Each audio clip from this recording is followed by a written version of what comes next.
Before the national park quarters, before the statehood quarters, before Washington was even on the quarter, where did our coins come from?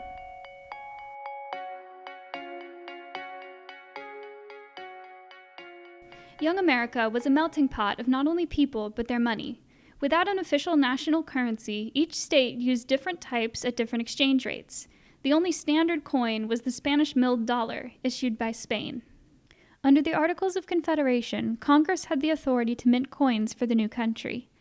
In February of 1782, they allowed for the establishment of a U.S. mint and put Robert Morris, the superintendent of finance, in charge of operations. With the help of Governor Morris, no relation, he proposed the first decimal coinage system ever conceived. It was divided into 1/1440th of a dollar in order to divide evenly into all of the main circulating currencies. He hired Benjamin Dudley, a metallurgist in Boston, to run the mint, and on April 2, 1783, Dudley delivered a piece of silver coin, being the first that has been struck as an American coin, to Robert Morris. A few weeks later, he delivered several pieces of money as patterns of the intended American coins, which were presented to Congress. These coins are known as the Nova Constellatio series, and they are the first coins officially minted under the authority of the U.S. government. Without further explanation, Dudley was not contracted to make any further coins and was advised to find work in the private sector. The Nova Constellatio coins disappeared from the public until the 1840s.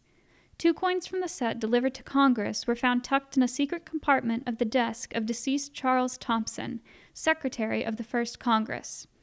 In 1870, a second 500-unit quint was found, the only one in the series without Nova Constellatio on the obverse. In an 1875 publication, this coin is identified as obverse number 2 and came to be referred to as a type 2. But there were still 4 coins missing from the series. 2 100-unit bits turned up in the 1880s and a third specimen in the 1920s. This last bit is the most worn of the known coins and is the only one not authenticated by a third-party grading service. Last but not least, the 5-unit copper piece was found in Paris in 1977. With all of the coins found, the question remained, which was first? Which was the solitary silver coin delivered to Morris on April 2nd? Most of the numismatic community assumed that it was the 1,000-unit mark. However, there was a lot of confusion regarding the Type 2 quint. It was made from the same reverse die as the Type 1, but no one knew why it lacked the Nova Constellatio legend. In 1980, prominent collector John J. Ford Jr. even suggested that it was made from a die engraved by someone different than the rest of the series. In 2017, David McCarthy solved both mysteries. After 4 years of research, it was announced in the August edition of The Numismatist that the unfortunately named Type 2 500-unit quint was, in fact, the first one struck and delivered to Morris on April 2nd. It has now been renamed to the plain obverse quint. According to McCarthy's research, David too was paid for making 2 sets of dies in early April, including those for the plain obverse quint. In May, Abraham Dubois was paid for engraving 4 sets of dies, meaning that the plain obverse was produced by a different engraver, just as Ford suspected. All of the coins have a beaded border, most of which feature large beads. However, 3 dies have smaller beads: the obverse of the plain quint, the die used for both quint reverses, and, curiously, the bit reverse. This suggests that both dies for the plain obverse quint were made at the same time, and the with legend quint obverse was engraved along with the rest of the series at a later date. The plain obverse quint is also a different weight than Morris's plan calls for, suggesting that it was created to prove that Dudley's mint was capable of minting coins, not to present to Congress as an example of Morris's system. McCarthy left very little room for doubt, making it clear to numismatists across the country that this was our first ever coin.